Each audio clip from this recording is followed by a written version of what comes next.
Hi, everyone. It's Scott. It's 7 o'clock. We're going to get this going tonight. I know I typically promise to keep things brief, but I think tonight this actually will be on the brief side. So I'm also making a recording just so I can share this with you later or anyone who missed it tonight.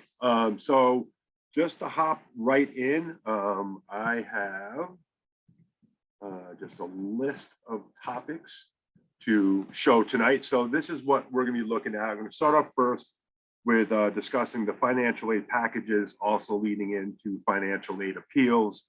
That can be the first part of it. And then the second part, we'll talk about the local and national scholarships, as well as the VSAC grants. So first and foremost, we'll hop right in. So as over the last 5 to 7 years, we've seen a really big shift to early applications. What that has meant that colleges have also made an effort to also bring in those earlier financial aid packages as well. It wasn't too long ago that there was a pretty big delay between hearing a yes, you got in, and knowing if you can afford it or not. Now colleges are really trying to narrow the time gap between those pieces of important information. So with so many early applications, we do have a lot of families that have already received financial aid awards. So what I would like to do first is just actually look at a kind of a sample financial aid award, just to walk you through that. And then from there, I'll see if any questions, and then we'll talk about some financial aid appeal. So as these awards are coming in, here are 2 sample financial aid awards that I found. This is from Whitman College out in Walla Walla, Washington. Pretty cool school in that southeastern corner of the state. So here it is. So here is their financial aid award. You're going to see all the different pieces that they're listing. So if you look at and the key words right here, you got to kind of pay attention to the last word. In this case, A is a scholarship, B is a scholarship, C is a scholarship, D is a grant. So all those first 4, those are gift money. Meaning that is money they do not expect in return. That is money they are giving to you. So that is important to pay. Now, those are all pretty high in numbers that you're seeing per year. The next 2 lines are a mix of subsidized and unsubsidized federal loans. The subsidized loans means that while in college, the interest does not accrue for that student. The unsubsidized means that it does. And so sometimes, depending on your EFC, you'll see anywhere from all unsubsidized to no unsubsidized, or a mix in between. In this case, they had a split. 5,500 is the max. So you'll see them break those 2 up between there. And you'll see different colleges at times possibly have some different amounts in that regard. And then last is federal work study. So they're saying a lot, there's about $2,500 out there for your student to work.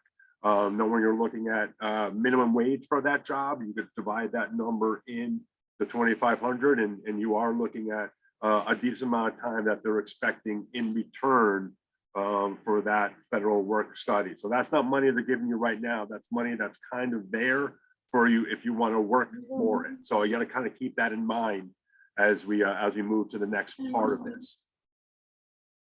Okay, so in this particular one, sometimes the letters start first with the cost, and then they go into the aid. This one they kind of roll out a little bit in the reverse order. So now you come down to the estimated cost of attendance. These are your tuition and fees, so just under $50,000. Room and board, $12,500, about a standard price for room and board. Books and incidentals, 1,400 books over the last probably 15 years have really skyrocketed in price. There have been some movements to bring that down, but parents, what your son or daughter will be running into in terms of books is a much different scenario than what we might have had. So expect that you might see high estimates for books.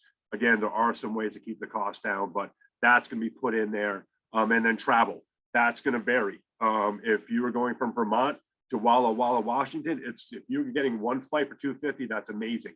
But you're not doing that. So in this particular case, that total cost of attendance probably needs to come up another a couple thousand in terms of a Vermont to Washington, being realistic. So, all right, so now you have your aid award up at the 53,000. You have your total cost, what they list as just under 64. I think we should probably say 66 to there. Now they move over to that EFC. That's the number that you would have gotten back on your student aid report. That's your estimated or expected family contribution. In this case, it comes to 7,350 broken down between the parent and student contribution. So there is that money that you are expected to go. So when they at the bottom, you can see the total cost of attendance minus the EFC comes to $56,605. That is roughly just $3,000 more than the award. So right now, and this is where I sometimes you see some confusion as people read these award letters, and there was some movement to standardize these and make it a little bit more clear. This one's pretty good, but even still, there's a little couple of things that you and I've seen families fall into some traps with. So one is, when they see the total EFC, they think that's what they need to pay. Nope, that's more of a way that colleges use as a proxy for need. So that usually you're paying more than that. In that case, they are expecting that $7,349 to come your way. But in addition to that, we need to go back to that financial aid award. Part of this award involves $5,500 in loans, some money they're expecting back. So it does increase a little bit to like $6,500 over the next couple of years. So you're looking at about, if you were to max out on those federal loans, now they are good loans in terms of the interest rates are very, very low. So they are the best college loan to have. But if you do that times 4, you're certainly getting into the mid $20,000 range in terms of those loans. So keep that in mind. And again, that work study, that's not money that they're giving you now. That's money that they have aside for you to earn. I did work study. I worked in a lab over at the hospital where I photocopied lots of dermatological diseases for a doctor. And I got minimum wage for that, but I had money put aside. There were jobs reserved for students like myself. And so I was able to find that. It was good work, but I know you might be able to find a job outside of the university, maybe being a nanny, working at a restaurant. That's probably going to pay a lot more than minimum wage. So that's something you got to keep in mind. But remember, that number was calculated in terms of your financial aid award. So right now you have your total EFC. You have right now that gap between the financial need of 56 and the award of 53. So you have an additional 3,000 there. So right now you're up to about 10.3. And that is, again, not including that federal work study. So you'd be getting close to $13,000 a year. And depending on how you view those loans, that can almost get you up to $20,000 a year. So I think that's a good way, hopefully, of explaining all the different levels of that financial aid award. Now, a question for me, and it's always very difficult for me to answer, would be, is this a good financial aid award? So you could say on one hand, here's a family that was expected to spend about $7,000 towards college, and they're being asked to spend anywhere from $3,000, or I'm gonna probably say more like 12,000. A Vermont family, we're probably paying more, about $5,000 additional on that before we could be kind of about the federal award. And so once you start taking those away, all of a sudden the total cost is more than double the expected family contribution. So on one hand, you can say that's a lot. On the other hand, you could say, look, you're getting something that's valued at $64,000, and you're getting it for anywhere from say 12 to 19. So you can say, well, that's a great deal too. So there's always a couple different ways to look at it. But when you look at the financial aid award, hopefully you're seeing all these different parts to it. The scholarship, the grant, that's gift money you don't return, but you got to pay how they kind of sneak some of those loans in there. Now, I've seen financial aid awards where they have, the federal loans, the work study there, and then they throw in a private loan. These have very high interest rates, but they'll do it, and all of a sudden that your total cost out of pocket quickly drops to zero. So it looks like you're going to college for free, when no, there's like a $22,000 loan tucked into some of those other things. So This particular award did not have that, but that is something that I did see somewhat commonly some time ago, and I think there was some pressure on colleges to be a little bit more transparent, and you've seen that move aside. So, you know, for this particular family, you know, their EFC is there. Maybe that additional $3,000 gap, they just don't have the liquid money for. They might need to take a Parent Plus loan to fill that gap. And $3,000 a year is probably, in the grand scheme of it, not that bad. But certainly you've heard the horror stories of parents taking on $20,000, $30,000 a year parent loans. So that's a situation I would like my families to avoid if we can. So there is one letter at a private college right down here, and I found this one to be a little bit more difficult to read. But here's one from the University of Wisconsin. So here is your flagship university for Wisconsin. This is an in-state student, and so obviously for out-of-state student, you're going to see a much higher cost. You're also going to see less aid. So from my experience with the University of Wisconsin is, you know, if they're coming in at about $53,000 or $55,000 a year for an out-of-state student, you might see a couple $1,000s taken off. You might get it down to somewhere like $49,000, $51,000. Usually, you're not going to see a big amount of wiggle room where you were seeing in the last example, you know, $20,000, $30,000 a year in scholarship. You're definitely not going to see that from a public university for out of state. So in this particular one, we have again the estimated, or sorry, the cost of attendance and the direct costs. They're your tuition and fees. Those are things that you have to pay. Up here, again, room and board they're at 11.5. I think Whitman was 12.5. So again, kind of in that range. Books and supplies, they have at just over 1,100. Their transportation, again, for an in-state student is a lot more. That's probably a more realistic budget for an in-state student to get to Madison, Wisconsin. And then they also include $2,400 in personal expenses. That's also probably a more realistic amount than I think Whitman put in there. So, you know, also going back to Whitman, see, you know, double check their estimates. You know, if you have a student that eats a lot of food, and that means they're probably buying additional food on top of room and board, you might need to factor that in. But again, you know, here you see your semester cost, $14,000 a semester for a little over 28 for the year. Then you see the breakdown. So you have a federal Pell Grant. Again, grant is good. You have a fund. Fund is also good, not as common as you see with grants and scholarships, but again, money you don't give back. And then they also have two different grants. So you can see the amount of these numbers, you know, $700, $950, $1,000, $2,000. So they're not huge numbers, but for a resident of Wisconsin, you were starting at 28. So that $4,600 brings the total cost down to 23.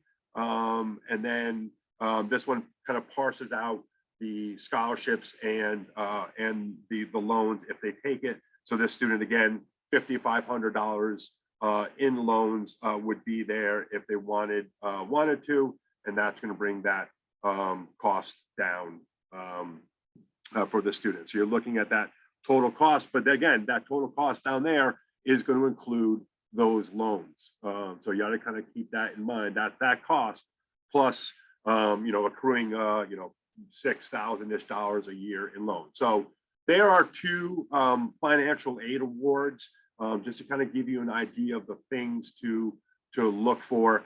I am always happy. Obviously, you know, I understand financial is a sensitive topic. I'm always happy to look at an award for you, just to explain some of the pieces that you may have some confusion over. So, all right. So many of you that have applied early, which is a good portion of the class of 2022, have received something like this, and now you're beginning to have maybe 2 or 3 different financial aid awards, and now you might be able to see that the college that costs more at the beginning after financial aid comes through might be actually more affordable than the one that initially costs less. Now you have some comparison. Some of you have received financial aid awards, and especially from early decision schools where you had made a binding commitment that you received a letter or received your financial aid package, and now it's not enough, or you need a little bit more help. And I've had a couple, certainly in the last 10 days or so, emails from families asking about, can you ask for more? Yes, yeah, the short answer is definitely yes. Some colleges will not take appeals. There definitely are, those are out there. It's kind of like, this is our final offer. But I want to say the majority of colleges certainly will work with families the best they can. So if you're looking for an appeal, my advice is you're going to make the financial aid person your ally. And I think I've seen this before, right? Like at times it may be viewed in an adversarial way. Really, they're there to maximize their resources to help you. And so my advice is to get in touch with them. Depending on when you're calling, you could have a pretty long wait, so kind of prepare for that. But I think this is a good phone conversation versus email if you can. Ideally, going into appeal, you kind of want to talk about anything that may not have been fully reflected on the FAFSA or the CSS profile, things that might have come up recently. That could be anywhere from medical expenses. Obviously, COVID is still a huge factor in all of our lives. So that's out there as well. It could be other children that you have. It could be a parent that you're taking for that may have come up that maybe again was not reflected. If you're maybe in an early decision 2 category of things where you got some financial aid packages earlier, certainly you can kind of say like, this is maybe the range you need to go into. Have documentation the best that you can. That's usually always a help to them. My other thing would be to somewhat temper expectations. If you're talking that you're at a $20,000 gap and that's what you're looking for, I'll probably say realistically that's probably not going to happen. Appeals usually are going to produce a couple extra thousand or possibly maybe a long-term 4-year plan as to what can work. I've worked with students that have had access to a trust, but it didn't kick in until this point, and they really truly cannot access it until this year, but they needed the money to go to college, and the college was able to work with them to kind of make that trust accessible. So financial aid offices are going to do the best they can to work with you. So again, will colleges take appeals? Definitely go in, potentially, if you're not in that early decision game, certainly bringing in as many other financial aid offers as possible. Some colleges will take them and will ask to see another college's financial aid. Other colleges will say, nope, like I said, this is our offer and this is what we're going with for you. We would love for you to be a student here. Here's what here's what we're offering. And that would be up for you and your family to figure out if that can work. So part 2 to filling in any of these. So actually, let me, as I kind of finished on the financial aid packages and on the appeals, are there any questions as I stop screen here? Then take a quick break. Okay, cool. Now I'm gonna get back to the screen share and here we go. And we'll get to part 2 of tonight. All right. So, and on top of your EFC, sometimes people will fill the gaps. Like I said, with a Parent Plus loan, the other way to do this is to look for scholarships. So, actually, I'm really happy to have this event. This is one of the first ones I've had to kind of explain the process to it. So I know right now we're going to be getting into the scholarship season. I also know the seniors are also really busy. So right now I'm probably talking a little bit more to the parents than to the seniors. Scholarships, local and national. So our national scholarships, yep, like Wendy's, the fast food restaurant, Hood, the milk company, they had $10,000 and $25,000 scholarships. Like Wendy's is like the National Heisman scholarship. Big chunk of money, lot of applicants. And I don't want to discourage students from going after there, but if they're going to use their time, I'd rather them pursue maybe the ones that are 1,500 to 2,500, where the chance of winning is greatly higher. And that's certainly what I see among the local scholarships. Last couple years, I've had many of these organizations kind of like, as the deadlines come, like, please send us applications. Your Rotary Club, your Fraternal Order, the Elks Club, sorry, Fraternal Order of Eagles, they want applications for Long Trail students. And so These are the ones I will push more, but I'll get to those in a second. But certainly scholarships are a way to fill some of these gaps. All right. So in terms of Long Trail resources, when it comes to scholarships, that we have all students have access to 2 different accounts. One is called Raise Me. Raise Me does what are called micro scholarships. $250 for scoring over 1,000 on the PSAT, $500 for playing a sport, and these little tiny scholarships add up to a pretty big chunk of money that can be used at select schools. So some of these schools do play a part of it.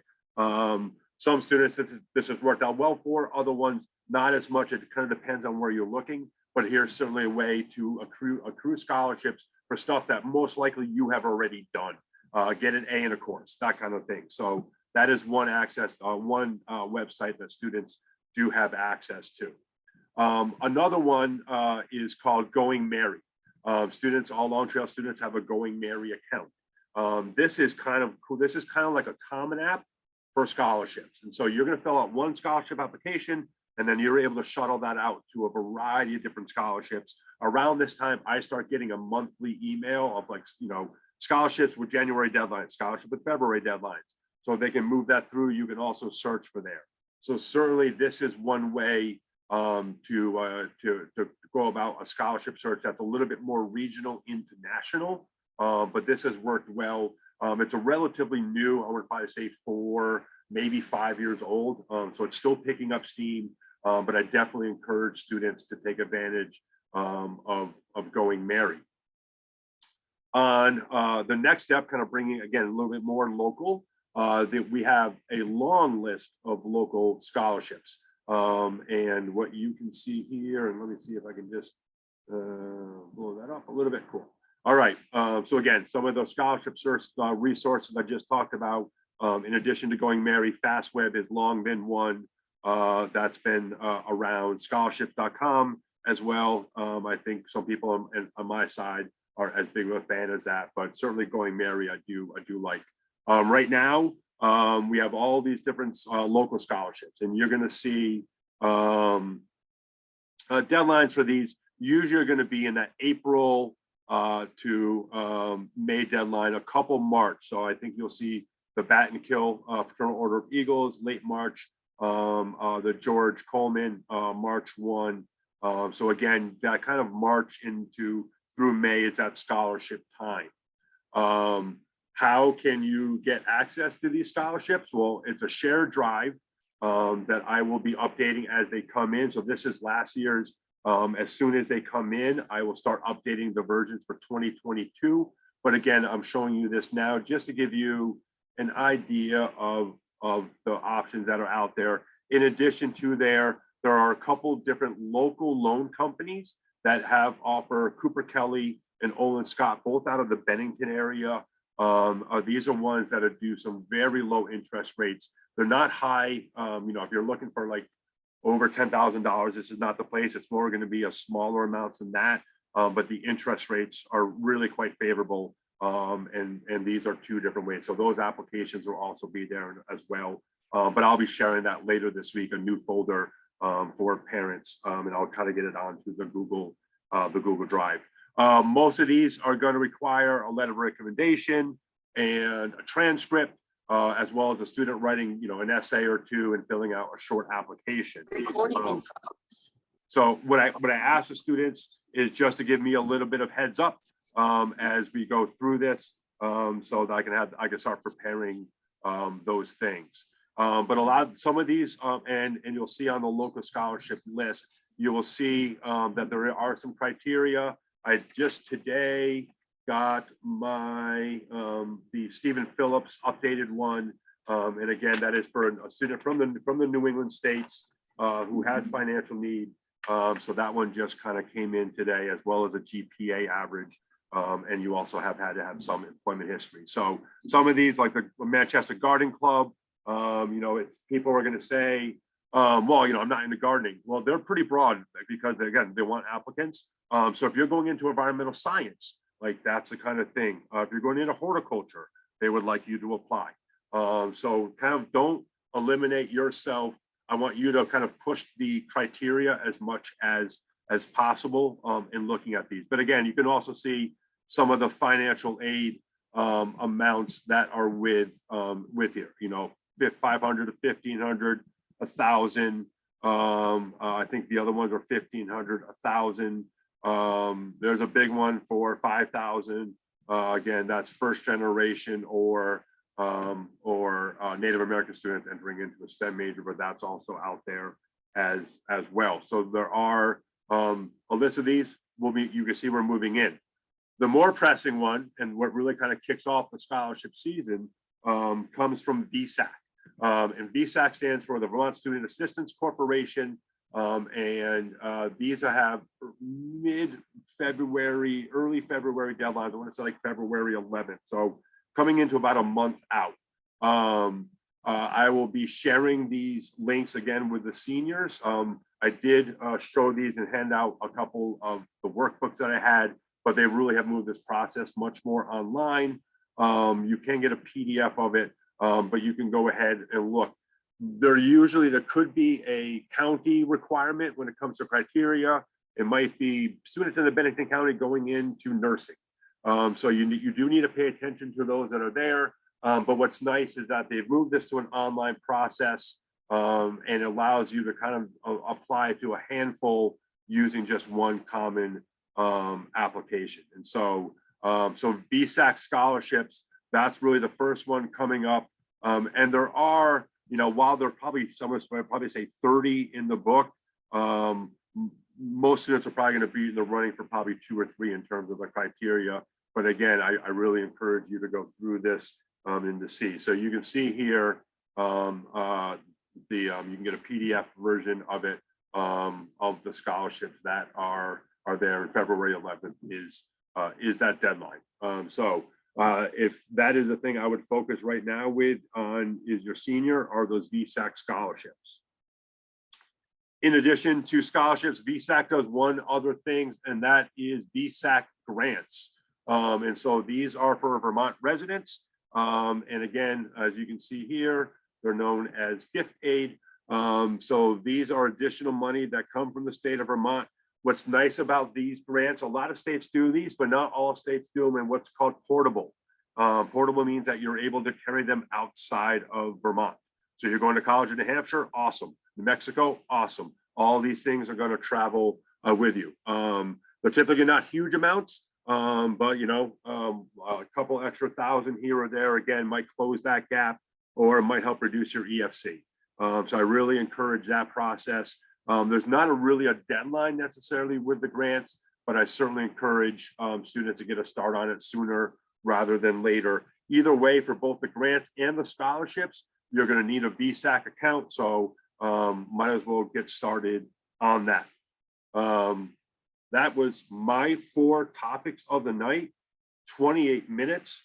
Now I want to open it up to any particular questions. And certainly, again, when we're talking about financial aid, if there's any sensitive information, I'm happy to schedule a time to meet tomorrow or Friday if you want to do something along that line. But there are any broad questions about scholarships or the VSAC grant, I'm happy to take those now.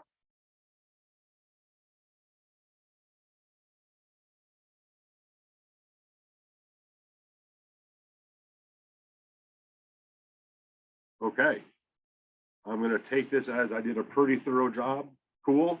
But again, if anyone from this point on, if you have any questions, please don't hesitate to reach out to me as we go through this process. Definitely the application process is a challenge, but the financial aid and scholarship process it can be challenging at times too. So please definitely use me as a resource as you go through these next couple of months. And I'll be definitely trying to send out emails that kind of remind you and the seniors of deadlines that are coming up. So I'll say goodnight to you now and have a good evening.